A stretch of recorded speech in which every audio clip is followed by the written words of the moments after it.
セットライズと逃げろ。誰でもドトできる、誰でもスキーを稼げる、ガバナンスまである。中集権のメディアはもう終わりだ。真相から立ち上るインクと真実がぶつかる。レバヤさんニュース開かれ海嘘はない。読んで書いて氷結しろ。力はみんなのもの。いい霞をたたえろ。ニュースは君のものだ。レバヤさんニュース。レバヤさんニュース。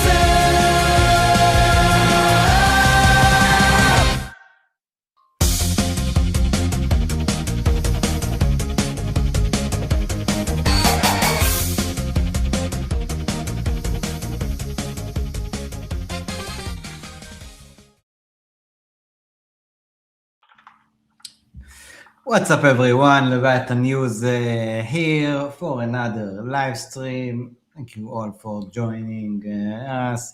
Thank you, Arcos, for that incredible opener. I'm enjoying it so much.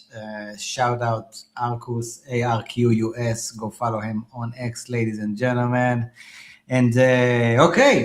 Second one for me for the day, and I always enjoy days with two streams, actually. It's a lot of fun, good energy, thankfully. Had the Trustless Force earlier on, shout out. By the way, they're also our SQUID Pass winners, so I might as well show them on screen before I present these two esteemed gentlemen that I have on with me. But I really enjoyed having on earlier the guys from the Trustless Force, a new initiative aiming to grow decentralized stablecoins and their market share. Quite a worthy cause, and that can be quite beneficial to the ecosystem, to its health, and our bags, if you actually look at it this way. Let me just pop it up on screen, gentlemen, if you don't mind, before we start. And by the way, for now, guys, like the video, subscribe to Leviathan News, whether you're watching on YouTube, on X, leave some comments. Let's get the video out for as many people as possible, especially in the beginning when we want to get some more viewers to learn about our guests here today. And this is the Trustless Force. Check out their X account at Trustless Force, just like it says. Already above 100 followers, which is was one of the tasks from earlier on. So much respect to everyone. And go check out the panel either on our Leviathan News X or on our YouTube from earlier. But don't do it yet, because we have another one for you, and quite a special one, actually. And it kind of relates, actually. I think definitely the topic of today is decentralization, and always an honor to be with the decentralization maxi over here, aka the mad scientist, the mad stablecoin scientist, TokenBrice, and also Robert, also known as 0x Lud. That's how you say it? Yeah, that's right. Much respect. Thank you, gentlemen, for joining me at this hour. Different sides of the world for us, different vibes, but always quite fun. And we're here actually to talk about Polaris. And guys, just before we start, especially because I want for some people to join in, I understand that you guys, you know each other from the DeFi Collective. That's how you two met, or how did it go? Yeah. So Bryce and I have actually been working together at DeFi Collective for almost 2.5 years now, I think, which is quite funny. That has involved multiple calls per week, every week. I think even on Christmas Day, we did a call together. And yeah, so every week there's calls. Unfortunately, we actually haven't met in real life yet, but this will be solved very soon. But yeah, there's been a long time coming, and I think we both have connected well at the DeFi Collective, worked well together, and co-founding something was always the ultimate arc, I guess, for both of us to build something together. And here we are with Polaris. So that's good. Very excited to be doing it with Bryce. Definitely. And this is separate from DeFi Collective, right? Like this is Completely. your own, you two on like your independent venture over here with Polaris. Yes. I mean, Yeah. it is an independent project, but then it's pretty aligned with what the collective is trying to promote. I mean, no surprise here. We like decentralization, you know. Yeah. And it's really, I think the collective, it's prime collective material. Let's put it like that, but completely independent. But yeah, I like our origin story because it's very very DeFi essentially. Like dudes know each other for 2.5 years. Manage millions of dollars together on a Gnosis safe, but have yet to meet in real life. So we're looking forward to that proper first hug in a few months now. Nice. Definitely nice to have you two on to discuss Polaris for the first time. I personally only heard about it when you announced it yesterday, Bryce, both on your channel and on your X. By the way, guys, Bryce has his own Telegram channel, so I recommend you guys find it and go follow him there.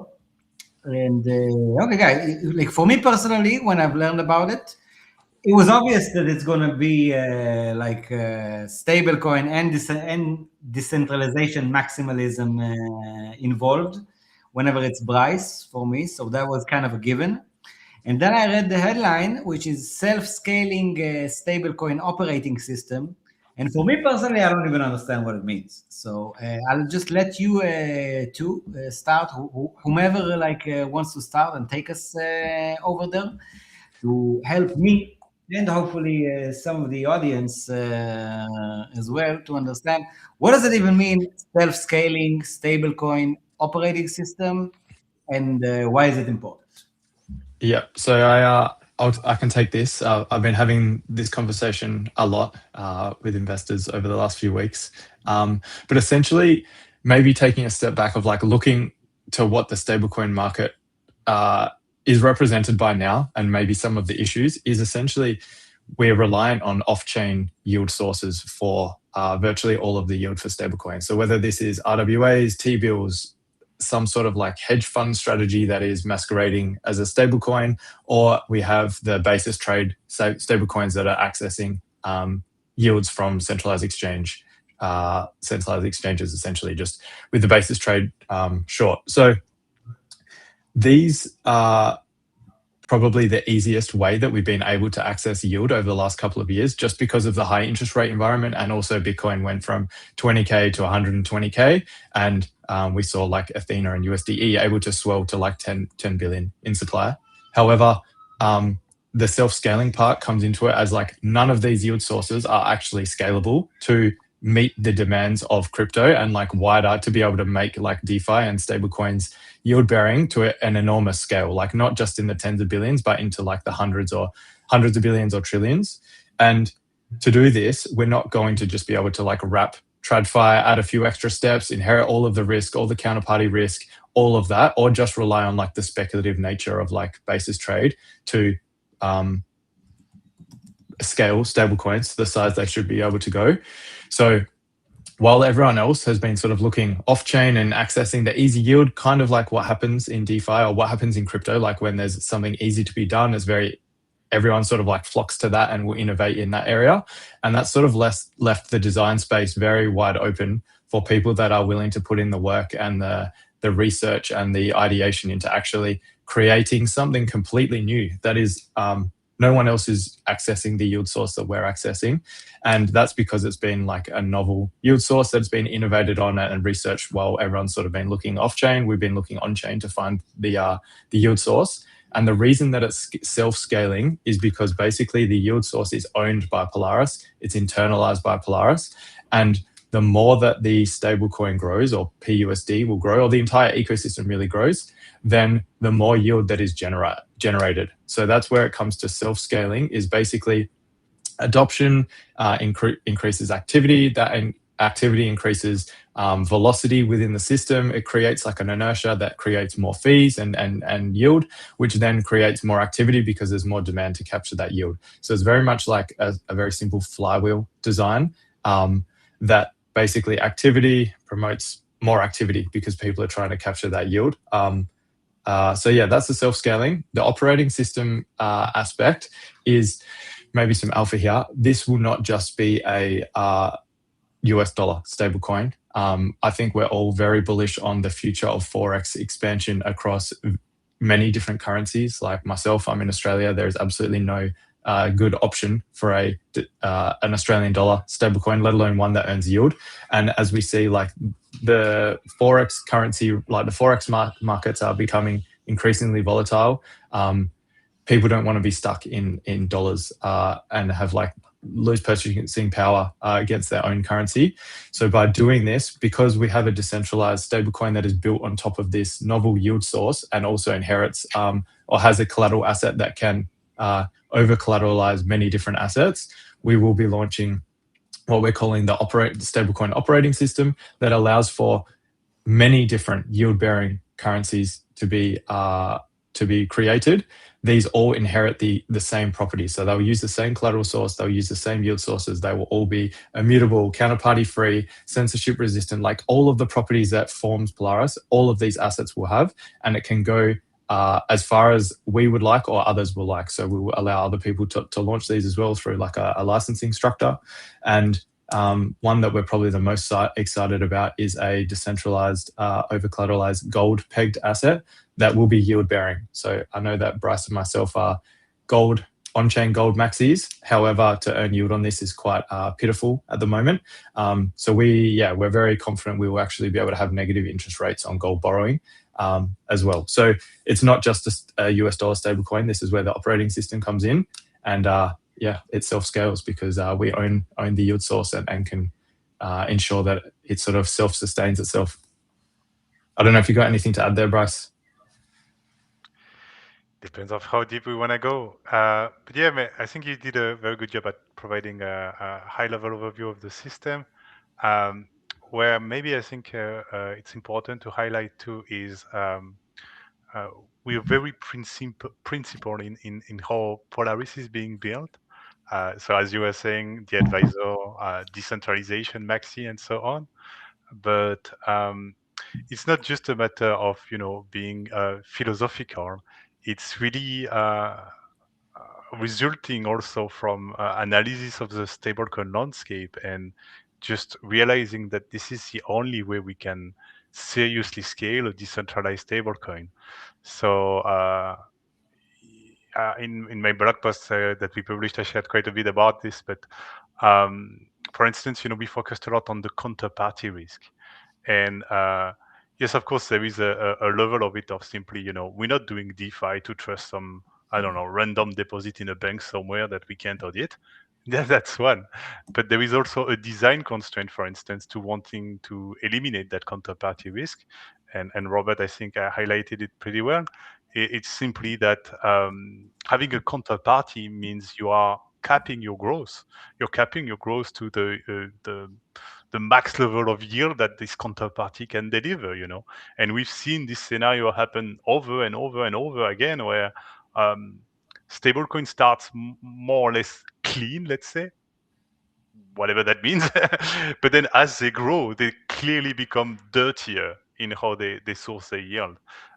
So here, of course, I think everybody will have a maker DAI USDS in mind, but even a USDE, whatever you think of the basis trade, USDE is no longer a basis trade stable. It's essentially, last time I checked, I think it was 64, 67, maybe 70% backed by treasury through PayPal USD.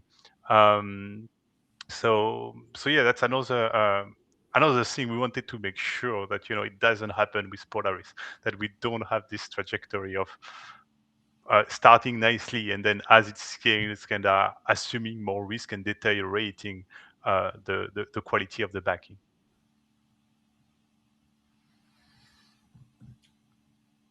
How is maybe it's an off-topic question, but it interests me too much to know. Like,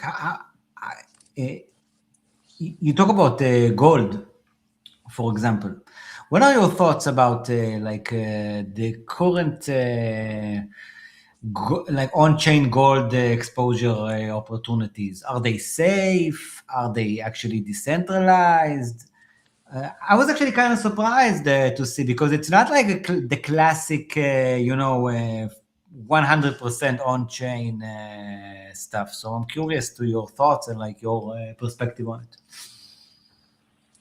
Yeah, maybe there's like the two major, and I think Bryce is probably more of an expert on this than me. But there's like the two majors, which is Tether Gold and Pax Gold. Both of these are centralized, and you trust them in the same way that Paxos or Tether back the US dollar stablecoins, and the way that they handle that. I know that they are becoming more popular, but the yield for them is very limited to basically trading fees. I know Fluid's probably the best place to earn yield with smart debt, smart collateral on these, and essentially you're just earning from the trading fees of people actually buying them, buying and selling. But yeah, it's like a niche market that obviously is getting more traction now. But to actually have something that is completely decentralized and yield bearing to a scale that is much more the yield than you'll get on gold anywhere is a huge unlock that like the stablecoin operating system unlocks. But yeah, Bryce, you probably know a bit more about like the redemption process.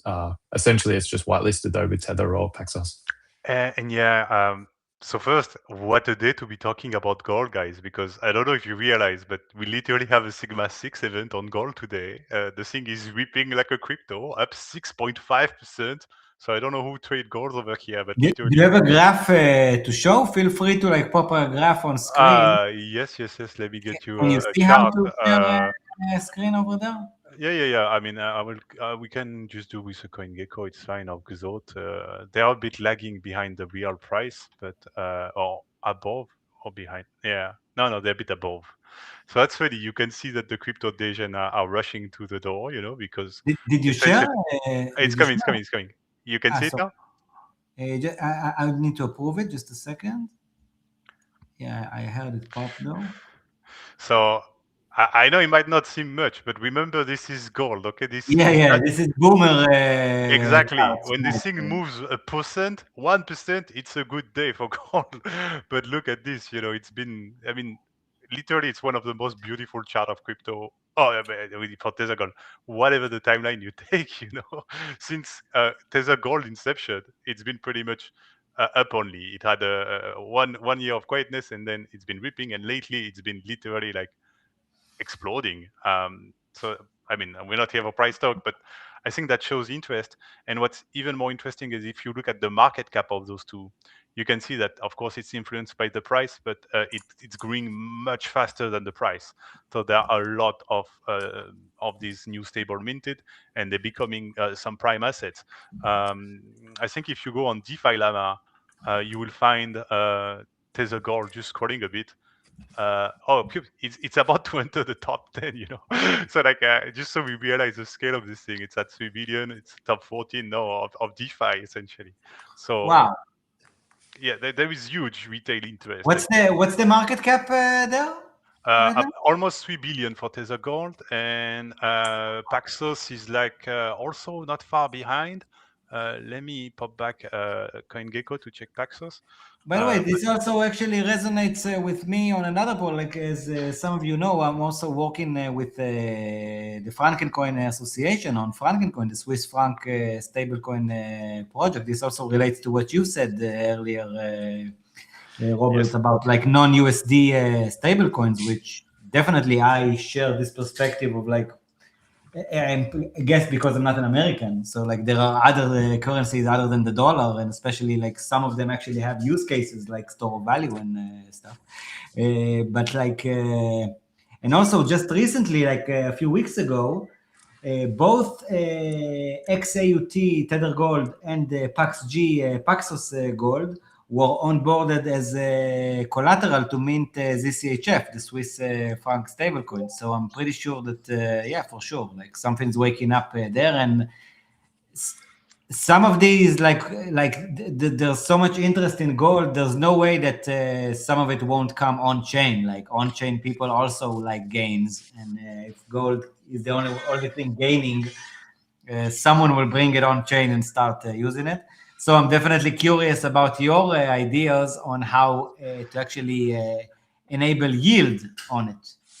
Yeah. So that I don't really know about yet, actually. So maybe we'll go into that, like the bonding curve. I think that this is like not going too deep into the alpha, and we have it's on the website as well. Like there's a good little simple diagram that shows sort of a very, very high level flow of like the innovations around a CDP design that allows for the yield. But the interesting thing around like the gold or a future Polaris Swiss franc or a Polaris euro or whatever is because all of these are built on top of the same collateral source, all of the activity and the demand for each of these assets drives yield for the entire system. So instead of like leaking yield to all of these different providers that back these different tokens, or even say, for example, we had like staked ETH as collateral and there's no bonding curve, then all of a sudden, like if there's demand for gold, it actually has no bearing on the yield or anything for like a USD or for a euro. But in our case, because everything is sort of cohesively built together on top of the one collateral source that we own the entry and exit door to, which is the bonding curve, then activity for anything drives yield for everything. So then it starts to become like super scalable that we don't have to bet that like USD will be the winner this year and that there's going to be a lot of demand for that. If gold is, if Swiss franc is, like that still drives yield for everyone else, which then sort of just increases the pie and becomes increases liquidity, increases adoption, and it makes Polaris sort of like the place to access these assets without leaking any sort of yield or expenses to anyone else. So correct me if I'm wrong, Robert. I don't know if I understood that part.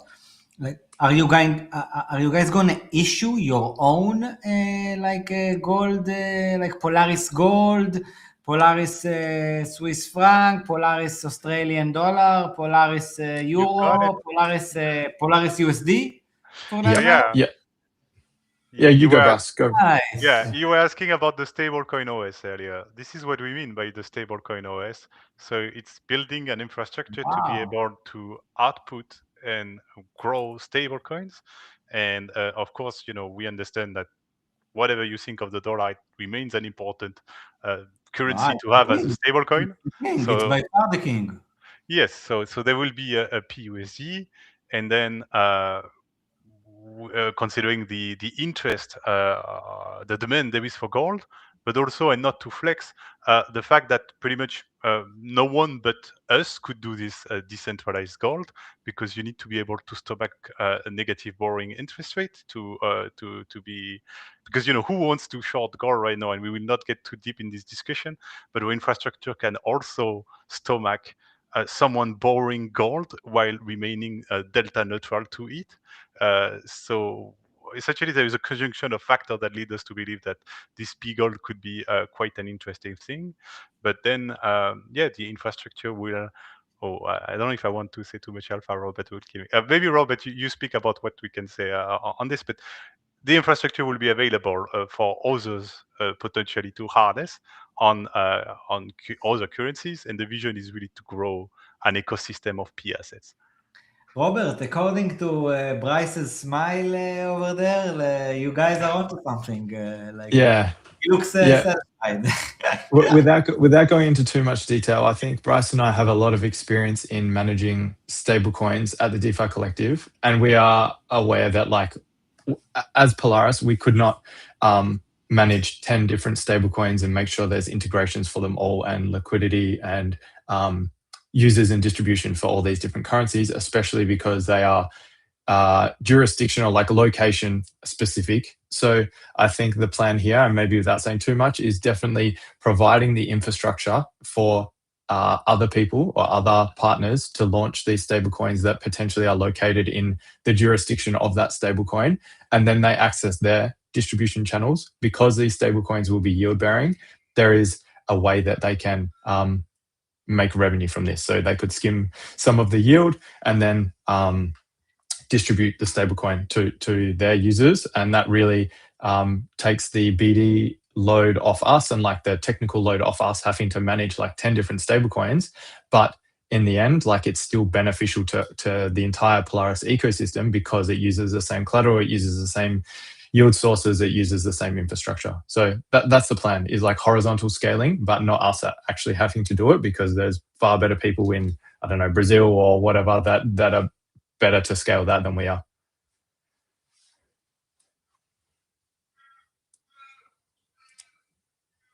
Oh, you're muted, the advisor. Yeah, I don't know if I can hear you. Yeah. Sorry. Thank you. I was saying, let's try and take gold as again the example, because I'm really trying to understand, and I'm not really sure that I understand how it can be. How can you have actual decentralized gold? Like someone has to keep the gold and be the custodian, no? So maybe this is a good time to introduce the bonding curve. So I'm sure you're familiar, and you spoke to them previously, like Liquidity, their CDP protocol. You spoke to them on the Trustless Force episode, and Maker in their very original dive design, these were over collateralized stablecoins. So essentially you put more than like whatever the LTV is, but like say you put $150 worth of ETH into a CDP contract, and you can mint $100 worth of LUSD, for example, or DAI. So this way you have a US dollar pegged token, which is like DAI, for example, that is backed by more than 150, like more than $1 worth of ETH or whatever. So like it's over collateralized by ETH, and this allows you to mint this token, which is basically just like a representation or pegged to the dollar, but really its underlying backing and collateral is ETH. That's essentially what we're doing as well. Like Polaris is a CDP protocol. However, previous CDP designs, as we know, have had like limitations on scaling, on how the peg can be maintained, that they're not yield bearing. Like there's all these limitations that have basically stopped them from scaling. And while other people, especially Maker or Sky now have like thought, okay, we can just introduce USDC backing via the PSM. Now we can introduce T-bills for yield. And then all of a sudden now there's like this plethora of backing to USDS to generate the yield. Like it's no longer a DeFi, like a decentralized token whatsoever. It's extremely centralized and has a lot of counterparty risk.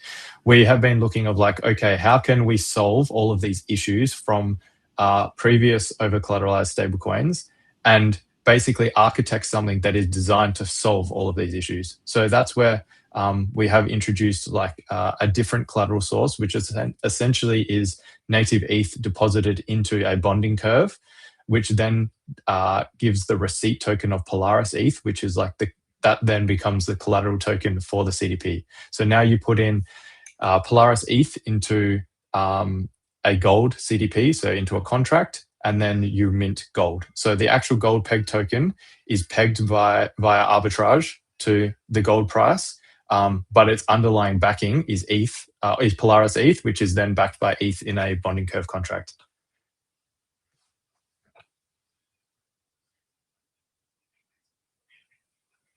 This is actually very, very cool. So you actually mean that there's no actual gold within the system, and it really is decentralized because it only works with actual on-chain assets. Let's just say ETH, if I understand the example correctly. But ETH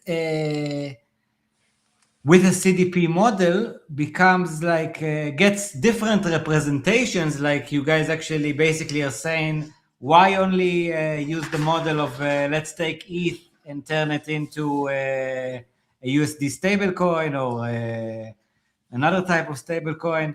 We can also have it be represented as representing the price of gold or the price of whatever. And basically, if you go that route, you can pop up whatever you want. Like you can have like on-chain silver tomorrow because you've decided. You can have on-chain uranium because you've said You can so. have a Big Mac stable even if you want. Literally borrowing Big Mac from... Yeah, you can have like a chocolate index because the price of the cocoa is going up.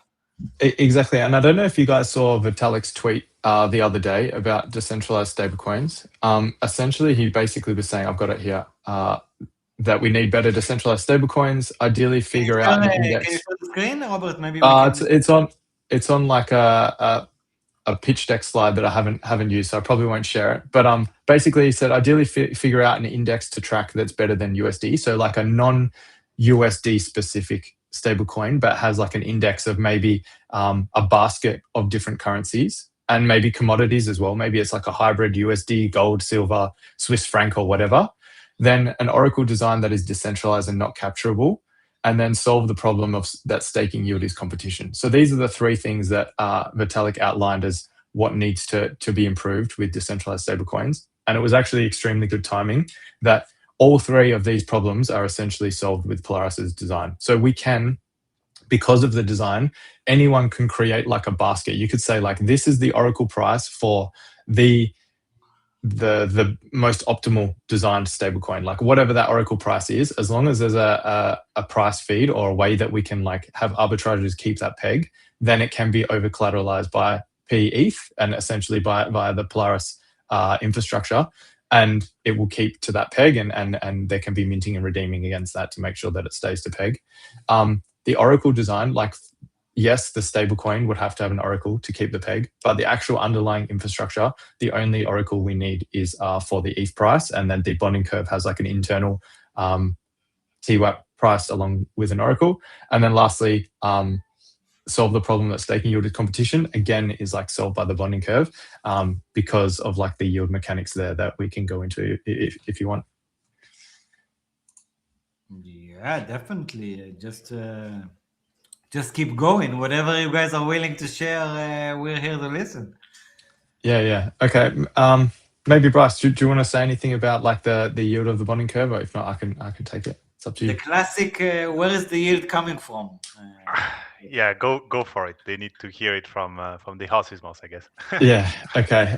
So the yield essentially comes. So the bonding curve, I know that people are familiar with them, usually with like super speculation in the market. Like Pump Fund, probably the biggest example of how bonding curves are utilized within the industry, because that's what's used to like launch these shitcoins on Pump Fund, and then when they graduate from the bonding curve, they get like a pool on Radium or whatever Pump Fund's internal DEX now. But instead of using a very aggressive, like these are super aggressive curves that increase in price very, very fast, we have a much more subtle curve that basically allows for like a small uplift in the PETH market cap compared to the amount of ETH that goes in. So if it was too aggressive, like we wouldn't be able to market Polaris ETH as an ETH derivative product, because like we can't have it like wild volatility swings.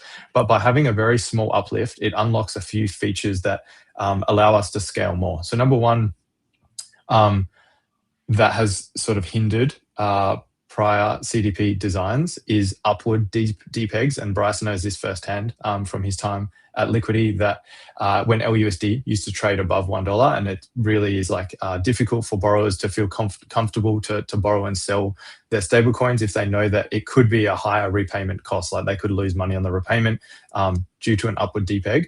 Because of the bonding curve and this sort of power law formula that allows for this slight increase in market cap on the PETH, we are able to do minting against the position. So we can actually have arbitrages mint against the bonding curve or against the entire system, and then push the price of the stablecoin back down. So that's a huge unlock for scalability, only enabled by the bonding curve. And then where does the yield come from? It's not just the bonding curve. There's like basically like 6 different yield sources within the system, but the bonding curve is sort of like the main one that everyone likes to look at, I guess. And essentially there's trading fees. So like a Uniswap pool that pays 30 bips on buys and sells, there'll also be a 30 bip fee on buys and sells along the bonding curve. Why would anyone want to do this? Because it's a good collateral. It has a rising floor price. So PETH, which we probably will go into later in a more like detailed blog post around how this works. But like PETH has capped downside protection and asymmetric upside, so it will continue to increase in price against ETH. as well as that, PETH will be yield bearing within the CDP protocol. So basically, it becomes like a super interesting collateral to borrow against. It becomes interesting to hold as like maybe a derivative or like a similar asset to wrap staked ETH or an LST without any counterparty risk or centralization risk. Or if you're super ETH aligned, like you're not going to be making Lido more powerful or whatever, like that it's just native ETH and like there's no centralized control around it. As well as this, like the yield is generated from people looking to speculate on Polaris ETH and maybe its price appreciation or the growth of Polaris or other factors as well.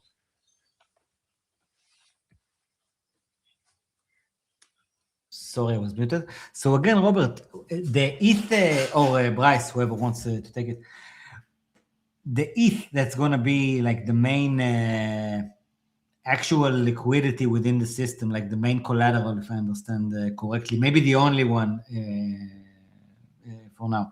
It's only straight up ETH, and also this ETH is going to sit where in order to actually earn yield on top? So yeah, it's just pure ETH as the base, what enters into the system, but the collateral is PETH, so that ETH obtained that the ETH derivative obtained after depositing your ETH in that bonding curve Robert was talking about. I guess and another important point I'm not sure we explicitly mentioned, all those alternative P gold and so on, they all use the same PEs as collateral and thus share the same liquidity against that bonding curve. So that allows to have a very strong liquidity. You know that bonding curve is gonna get pretty fat pretty quick, and this is what gives interesting advantages to the system, even in terms of stabilizing the stablecoin. I don't know how far we can go into this, but yeah, even just at the base level, this indeed brings a yield source to the system that is redirected to its participants. So people deploying PEs as collateral to mint various kind of P assets. So those guys are going to be earning some revenues from what is being generated through various actions in the system. And another important dimension to understand with this PEs is that so the bonding curve allow for it to trade against ETH, all right? So it will have a price against ETH. People can easily swap it in size, PEs to ETH. The system also guarantees a floor price of PEs against ETH. So it's essentially a form of leverage is not the good word, but amplified ETH exposure with downside protection. I think that would be a good way to kind of wrap your head around that PE. Can you repeat that, Bryce? Yes, it's like an amplified ETH exposure with downside protection, because you are so at some point in time you are swapping your ETH for PEs. That's kind of your first step to get into the system, whatever you want to do after. As you do that, you're swapping against today's price. You have the floor price capping your downside. So, you know, let's put concrete numbers so people follow us a bit better. Maybe you swap at today's price, which is, I don't know, let's say 0.7 PEs for one ETH, and you will have the floor price guaranteeing something that most likely would be below that. The markets will trade above the floor price. So there is this notion of floor ratio, but still that means your downside is protected and capped to the difference between essentially this market price that you paid and the floor price. So depending of the moment you enter the system, your downside might be even pretty heavily protected, you know, because if you enter at a moment where typically, if you're someone patient and not a degenerate ape, you'll probably watch the system and seize your opportunity on a day where, I don't know, there is market panic, people are getting liquidated because they were all over leveraged. And so that means a day where potentially there was a decent amount of selling pressure on PEs. That selling pressure means the market price of PEs is going to be pushed closer to the floor price. So again, just to give concrete number, just hypothetical but more concrete, maybe you enter on a price of 0.7 with the floor price at 0.6. That means your downside is pretty minimal here, the max downside possible. Because again, you have to understand that this floor price is, maybe to put it more explicitly, if everybody was to exit the system, that is the price the system can guarantee to everyone. So we don't use this floor price lately, like, oh, we hope that the price you're gonna. No, that's like guarantees enforced by immutable code and proper math. Unlike all these situations where, okay, you see a floor price, but it's the floor price for whoever's selling first. Exactly. And if maybe a little hint, we won't give too much away here, but if for those that are inquisitive enough, there is some information out there around the bonding curve and the floor price. So I know some people have already found it, but yeah, can have a look and have a play around with it.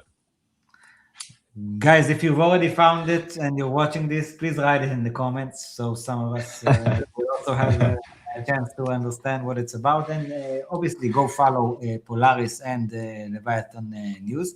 Okay, guys, what else? What are you at liberty, or maybe the right way to say it, are willing to share with us about like the next few steps, the next few moves? What should people expect with Polaris? Is it already operating? Can they already take their ETH and use it? Is it audited? Like all that kind of more like pragmatic stuff. Like what can already be done? Like that's my main question.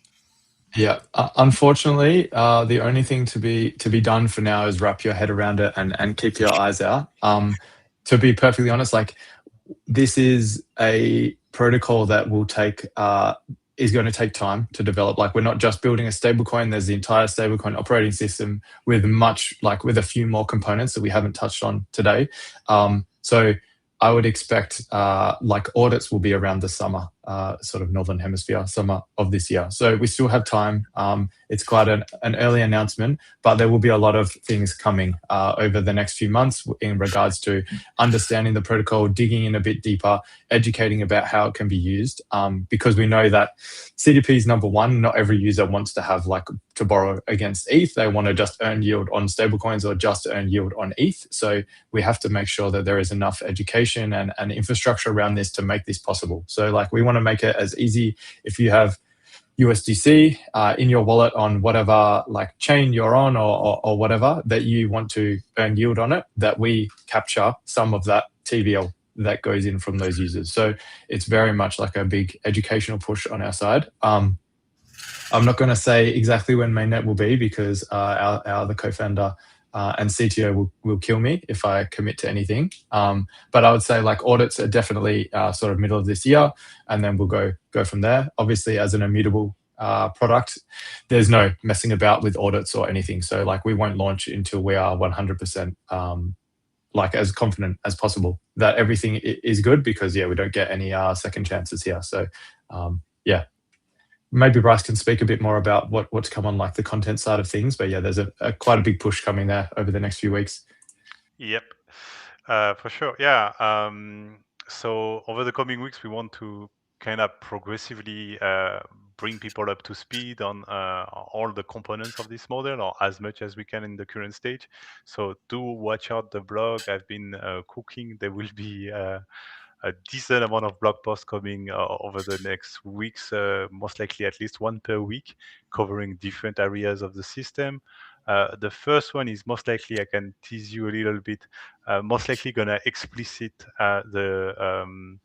the difference there is between the Polaris CDP infrastructure and other CDP's infrastructure you might be used to, like Maker or Liquidity. And considering that everywhere we go and we touch on the topic, people ask us a lot of questions and are very interested. I'm also considering kind of prioritizing an article to explicit a bit more P-Gold and how that would work like in the Polaris infrastructure. So those are the most likely next two articles. There will be much more.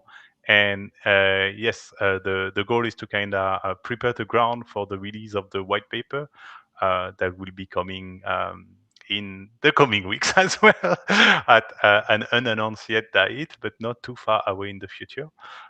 So those are the main things to look forward. And meanwhile, yeah, we came out of stealth at this stage. The project has been in a work for much longer, though the research is already pretty much started about 2 years ago, if we account for the effective start. So yeah, it's not coming out of nowhere.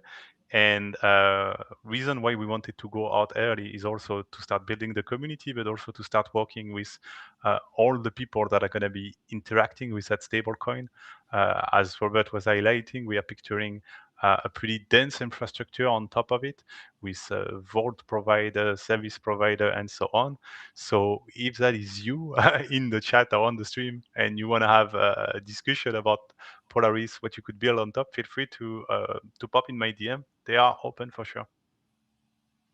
Oh my God, Macron contaminated me, for sure.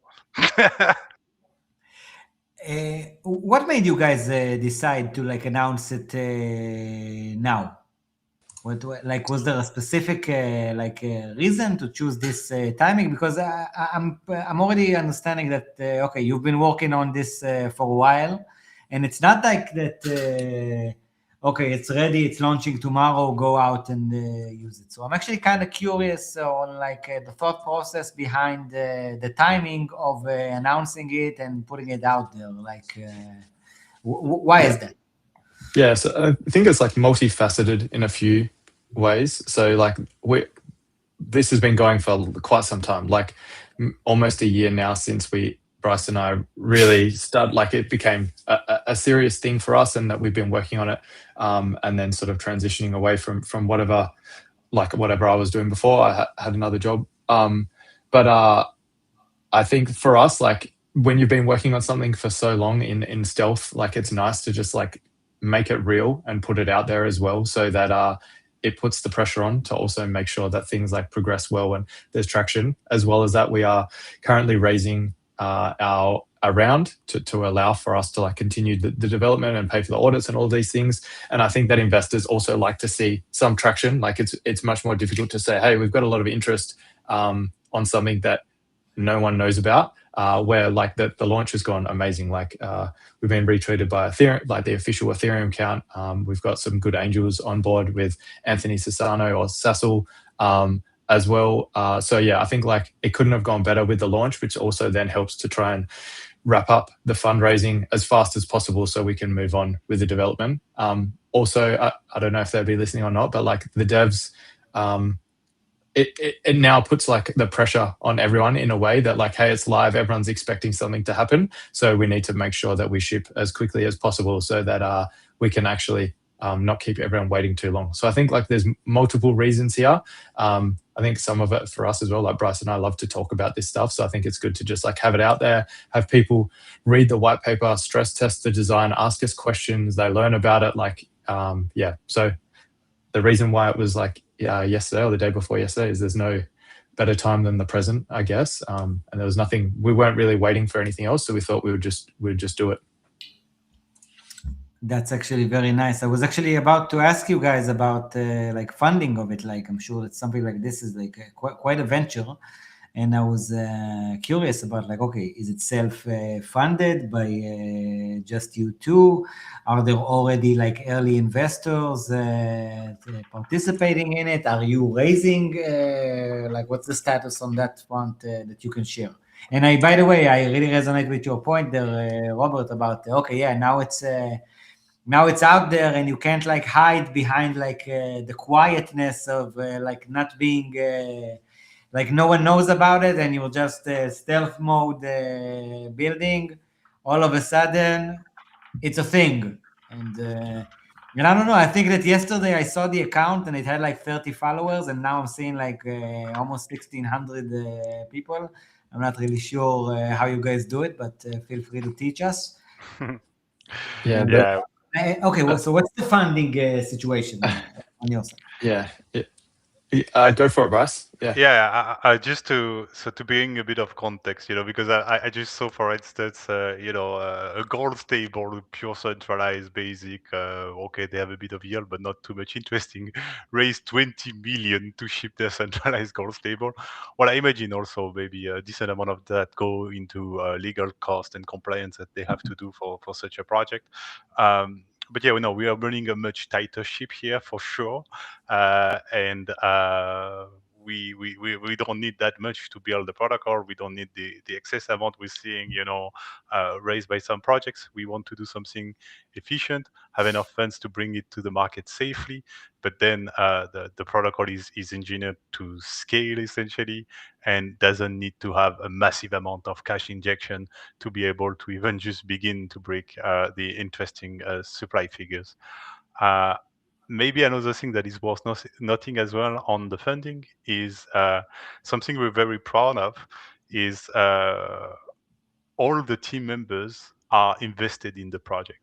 So they are not just working for the projects and getting free token, but we conducted a founders round, and every single team member has put some of its own hard-earned stable into this, and that's kind of what got us going, and is still getting us going through those first few months where we have expenses already happening, and the sale is not concluded yet, the first round of the sale.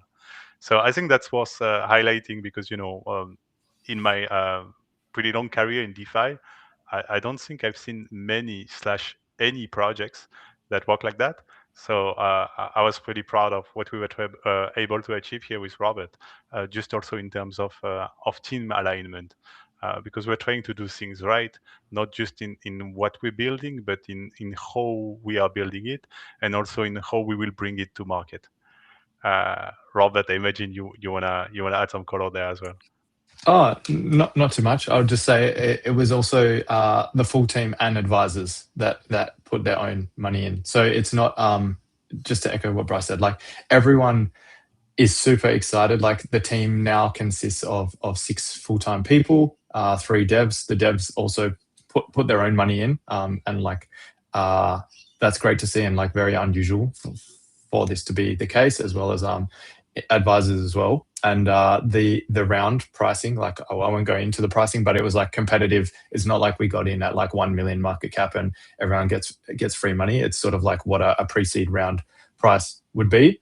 So I think that it's like very unusual. It has allowed us to be in development and sort of buy some time to develop the product further and then conduct like a smaller VC round. And I think one thing that we're super careful about is like not over raising, and you see these huge like 10, 20, $50 million rounds of people, then it's like, what do you actually need all that money for?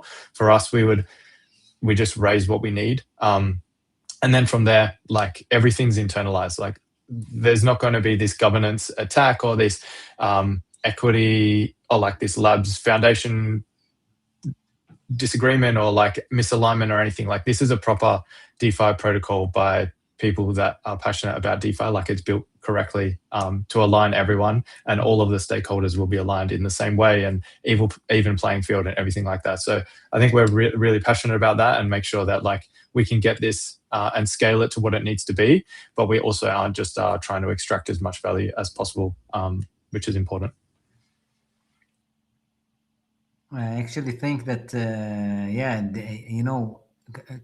crypto and DeFi specifically, both because of the way it's structured and like the tech itself, I mean, and like the people involved, it really enables like very unique entities to arise, and like different types of collectives and people who really decide to organize themselves together around an idea and start really working towards it. It's the same for us at Leviathan News. It's the same for an entity like DeFi Collective.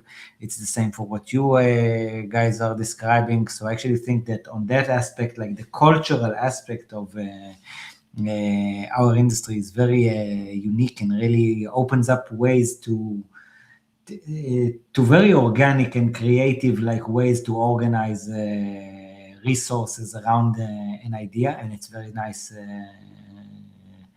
to see. I actually think that it shows me it reminds me of another example that maybe will be nice to show here, that I saw just before we went on stream when I was about to walk with my dog.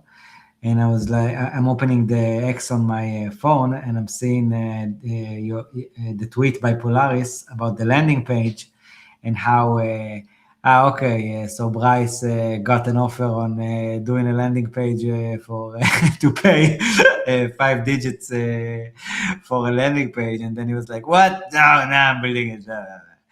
And it really resonates on what you've said, Robert, about like some projects, especially in the past, we used to just see them like, they raise money in order to raise money, and then like they want to raise $5 million in order to do a website in like $500,000 in order to like it's all like money recycling or whatever you can call it.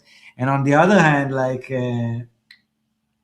highly capable and diligent people who really have like a purpose and a vision in front of them can often find much more efficient ways of doing stuff. So it's actually very cool and much respect. I recommend people to go and check a lot of your posts that are already on the Polaris X account and follow it, of course. A lot of interesting stuff there as well. Also, I actually want to touch on another thing that you guys have mentioned before our talk. Maybe it also came up here as well. You guys have left some hints or clues, and as to Easter eggs, I think you've called it, or whatever, as to some people, if they are really like digging in well enough, they can actually reach some interesting places, I understand. Yeah, it's actually an egg that is not so hard to find, but pretty hard to crack. Always mysterious as always. And guys, I can just recommend you all to really go through what's already out there, by the way, like other than the landing page. I saw that there's a blog.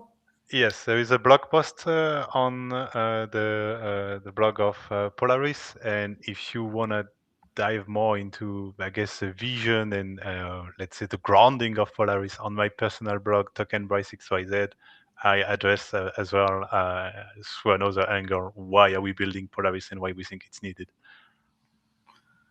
Very cool, everyone. PolarisFinance.io. You can check it out. A lot of info by the guys there already. A very nice landing page or website, indeed. Maybe if you can get him to do it, but I don't think he will be available. Maybe you can hire or try to hire Bryce as your just hire Claude. I mean, yeah, I guess as your website builder, or like he says, hire Claude and just learn what you should ask of it in order to build stuff. Guys, what am I not asking you yet that I should have before we wrap it up? Anything else you guys are want to share, are willing to share? What can you send us with, and what should people like expect next from you guys? I think for now, like we've probably shared as much as we can for now. There's going to be without sort of shooting all of our shots for the next few weeks. So I think keep an eye out in the Telegram. There is, try and find the Easter eggs and get access to the secret Telegram where there's a bit more alpha. And from there, I think we'll be looking to do a few more podcasts and then release some blog articles breaking down the different mechanics and why they're used and the advantages they bring, following or leading into the white paper launch, probably sometime, definitely before HCC. Nice. Are you guys coming to HCC, by the way? Yes. Yep. We'll have the whole team there. I'm going to have to jump. Speaking of fundraising, before I've got a call now, but it was great chatting, and I'll let Bryce wrap it up, and I'll speak to you guys soon. Thanks a lot, Robert. Nice to meet you. Thank you. See you guys. Bye. Bryce, thank you so much as well, sir. Anything you want to add before we wrap it up? Yeah, always a pleasure, man. Thanks for having us. And, again, thanks for your support on the launch. As I was saying, but I will say it again on stream because it deserves to be noted. You're one of the few guys that actually see some stuff, understand that it's a launch, it's something important, and you freaking retweet, you like, you post, you tell people about it, you make a Leviathan ping or I don't know what, And I can tell you because yesterday I was literally whipping people in DM, retweet this. I got this dude. The dude has been sending me his article for 2 years straight, 2 years. And I retweet when I can, I comment, I give him advice whatsoever. I send him the thread. The guy drops a like and a quick message. I'm like, bro, if you want me to open one of your articles ever again, you gotta retweet this. Yeah, I can relate, but it's a lot of what we like. That's how we got to do Leviathan news, because we like to share stuff, and then there's important news. On the contrary, it's like an honor to be one of the first ones to share stuff. Like for me, it's a privilege. You know what I mean? I'm like, oh my god, I saw it so early. I was actually walking with my dog, and I'm like, oh no, I'm not waiting till I get home until I share this. Like this is too fresh. I'm like, okay, tack on the phone. Shout out to CurveCap with his bot that he built for Leviathan News, that I was able to also deliver it. And guys, come and do this kind of stuff with us as well on Leviathan News, earn some squid. And go check Polaris as well, polarisfinance.io, and find Polaris on X as well. And yeah, just maybe find TokenBrice and note, ask him some questions. Sorry, again? Just for an additional note, because I realized I didn't say it. We mentioned this secret group, the Pathfinders. Mysterious, interesting, right? You can join them by finding that Easter egg and digging it. But there is also another way to access it. Is simply by going above and beyond in your commitment, So I shouldn't have to tell you what it means for you to be matching that criteria, but I can give a quick example. I don't know, maybe make an explanatory thread with everything that we shared tonight, or dig really deep and find a way to explain the protocol. We want to have this group being made not just of a proper stablecoin geek, but really the core believers. And we will be feeding them, with early alphas, potentially on the development stages at this stage, even early access to testing version, a testnet, or so on. So really, if you are interested by what we're doing, this is the place you want to be. And you got to work to earn your spot, but it's going to be worth your while. Definitely interested. That's for me, and I hope that some of the people in the audience as well. Thank you for the honor of coming on the show and sharing the Polaris story, Bryce. Thank Robert as well. Wish you guys much luck and success. It's actually a very cool concept. Once I started realizing the general direction and what you guys mean when you say operating a system of stablecoins, and the fact that you're actually going to issue a lot of basically whatever asset that you would want to. By the way, is it going to be a permissionless way? If I want to have this specific, again, I don't know, Israeli olives to have their own token on chain. As long as I have ETH to use as collateral against it, basically I can do it. So to be able to use the infrastructure, you're gonna need the avail of essentially all token holders. But so it's permission, but it's permission by governance essentially. So it's open. I intentionally didn't ask about the token. Sorry, by stewardship, I'm not used to it. But yeah, because our governance is actually pretty restricted. We haven't touched on that tonight. There will be an article about this anyway. There will be enough time to talk about the token anyway, and I actually think the concept is for now cool enough. And you're gonna get some, now that you guys are out, you're gonna get some these questions of when token, but that's a good sign, that's a way of many people to show their interest and believe that, and their belief that you guys are actually doing something right. I'm definitely going to be curious about how to get involved, because it actually seems like a very cool concept that I would like to do whatever I can in order to promote. Actually, hope to see you in Europe in a few months and discuss it with you as well. But I will probably discuss with you about some stuff even before that on Telegram. And again, thank you for coming on the show and giving us that honor. Always fun to introduce projects very early on, like the Trustless Force that we've introduced earlier, and you guys, and looking forward for your next blog post or whatever. And whenever you guys want to come back on and share some of your progress and updates, the Leviathan News door is always open. Hope you know that. And cheers, man. Have a good night. Thank you for staying up for this one on your side, and talk to you soon. See you soon. Bye, everyone. Go follow Polaris and Leviathan News. Ciao. Good night.